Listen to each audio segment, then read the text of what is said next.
সাকিব আল হাসান নিঃসন্দেহে বিশ্ববিখ্যাত একজন খেলোয়াড়, অনেক নামকরা খেলোয়াড়, অনেক ভালো খেলেন তিনি। কিন্তু মানুষ হিসেবে কি তিনি ভালো? অবশ্যই না। তার কর্মকাণ্ডে আমরা দেখতে পাচ্ছি তিনি মানুষ হিসেবে ভালো না। তিনি এক এক সময় এক এক কাণ্ড করে বসেন, যেটা খুবই আপত্তিকর।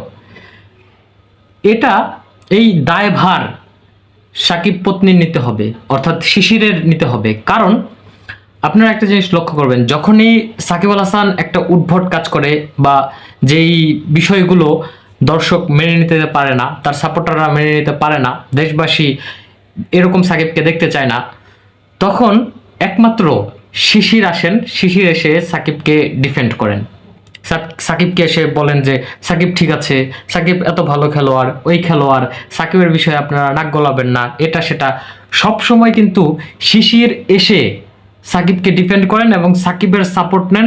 সাকিব ভালো করেছেন এই বিষয়টা তিনি একটা স্ট্যান্ড নিতে চান যে সাকিবই ঠিক, আপনারা সকলেই ভুল, সাকিবকে নিয়ে আপনারা কথা বলবেন না।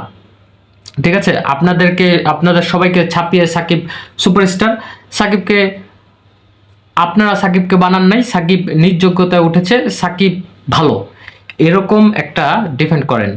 ঠিক আছে, এখন বিষয়টা যখন এই কথাগুলো বলে তখন সাকিবের মধ্যেও কিন্তু একটা প্রভাব পড়ে। সাকিবের সবচেয়ে কাছের মানুষ শিশির যখন সাকিবকে এইসব বিষয় নিয়ে সাপোর্ট করবেন, অবশ্যই সাকিব আল হাসান মোটিভেটেড হবেন।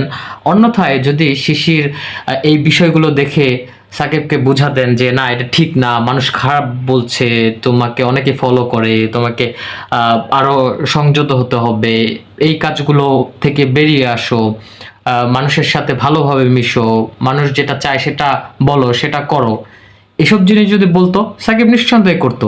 কিন্তু সাকিব যদি নিজে না বুঝে হোক একটা কর্মকাণ্ড করেন এবং সেই কর্মকাণ্ডে তার কাছের মানুষজন থেকে যদি সাপোর্ট অনবরত সাপোর্ট পায়, তাহলে তিনি তো আরো ফুলে ফেপে উঠবে। যেই ভুল করছে সেই ভুল সবসময় করতে থাকবে। এই বিষয়গুলো শিশিরের অতীব জরুরি, বুঝতেই হবে।